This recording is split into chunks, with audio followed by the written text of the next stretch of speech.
ধনিয়াপাতা কিন্তু সারা বছরই পাওয়া যায়, কিন্তু শীতের মৌসুমে ধনিয়াপাতার ফ্লেভারটা একটু অন্যরকমই হয়। আর এই শীতে এই ধনিয়াপাতার রেসিপিটা করে না খেলে কিন্তু পরে আফসোস করতে হবে। তাহলে আর দেরি কেন, আজই বানিয়ে ফেলুন এই ধনিয়াপাতার রেসিপিটা। আজ আমি ধনিয়াপাতার রেসিপিটা বানানোর জন্য এখানে আমি নিয়েছি 4 পিস রুই মাছ। আমি রুই মাছ নিয়েছি, আপনারা চাইলে যেই কোনো বড় মাছই এখানে নিতে পারেন, কিন্তু রান্নার প্রসেসিংটা একই হবে।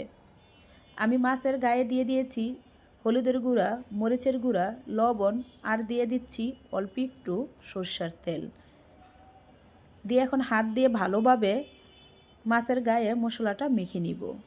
আমার এই রেসিপিটা যদি আপনাদের ভালো লেগে থাকে তাহলে প্লিজ একটা লাইক, কমেন্ট আর একটা সাবস্ক্রাইব করে পাশে থাকবেন, যাতে করে নিত্য নতুন ভিডিও দেওয়ার সাথে সাথে আপনারা দেখতে পান। তো মাছের গায়ে মশলাটা মাখা হয়ে গেছে, এখন একপাশে রেখে দিচ্ছি। এদিকে একটা বাটিতে নিয়ে নিচ্ছি একটু আদা, রসুন, দিচ্ছি কাঁচামরিচ। আমি 4 পিস মাছ নিয়েছি, সেই অনুমানেই কিন্তু মশলা নিয়ে নিচ্ছি, আপনারা আপনাদের প্রয়োজন মতো নিয়ে নেবেন। দিয়ে দিচ্ছি সাথে 2 টেবিল চামচ টক দই, আর দিচ্ছি 1 মুঠো ভর্তি করে ধনিয়াপাতা। এই রান্নার মূল উপাদানই কিন্তু ধনিয়াপাতা, আর ধনিয়াপাতা ছাড়া কিন্তু এই রান্নাটা হবে না। এই তো ব্লেন্ডারে পেস্ট করে নিয়েছি, এখন একপাশে রেখে দিচ্ছি। ওইদিকে চুলায় একটা কড়াই বসিয়ে দিয়ে দিচ্ছি পরিমাণ মতো সয়াবিন তেল। তেলটা ভালোভাবে গরম করে দিয়ে দিচ্ছি মাছ।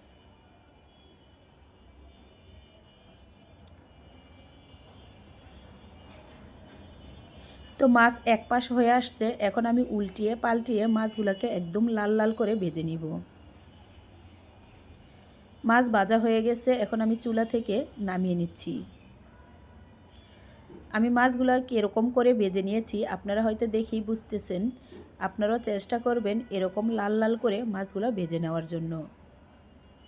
তো কড়াই থেকে মাছগুলো নামিয়ে নিয়েছি, এখন সেই মাছ ভাজার তেলের ভিতরে দিয়ে দিচ্ছি 2টা শুকনো মরিচ, 3টা এলাচ, 1 টুকরো দারচিনি আর একটু জিরা, দিয়ে দিচ্ছি পেঁয়াজ কুচি। এখন এই তেলের ভিতরে পেঁয়াজটাকে হালকা লালচে কালার করে ভেজে নিব। যখন এরকম লালচে কালার চলে আসবে তখনই কিন্তু দিয়ে দিব ওই যে আগে থেকে ব্লেন্ডারে পেস্ট করে রেখেছিলাম মশলাটা, সেই মশলাটাই দিয়ে দিচ্ছি।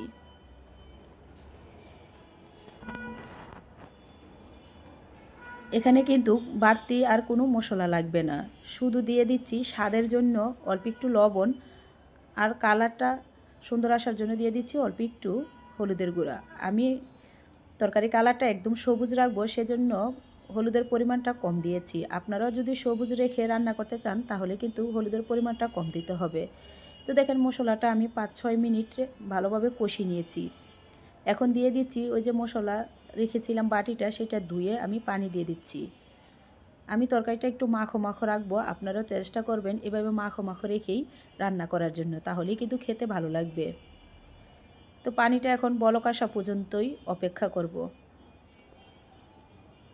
রান্নাটা অল্প মশলা দিয়ে একদম চটজলদি রান্না করে নেওয়া যায়, কিন্তু খেতে এতটাই মজার হয়, যাকে খাওয়াবেন সেই আপনার অনেক প্রশংসা করবে।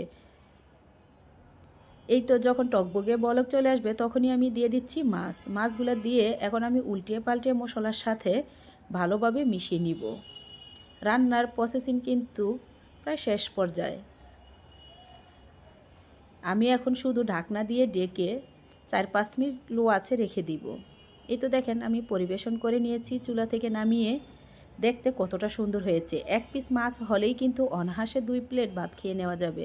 আর এই রেসিপিটা যেদিনই করবেন সেদিন কিন্তু আর অন্য কোনো রেসিপি দরকার পড়বে না, এটা দিয়েই পেট ভরে ভাত খেয়ে নেওয়া যাবে। আশা করি আপনাদের অনেক ভালো লাগবে, আর আপনারাও অবশ্যই রান্না করে খাবেন, কীরকম হয়েছে কমেন্টে জানিয়ে যাবেন। যদি ভালো লেগে থাকে তাহলে প্লিজ একটা লাইক তো অবশ্যই করে দেওয়া যায়, তাই না? আজ এখানে বিদায় নিচ্ছি, খোদা হাফেজ।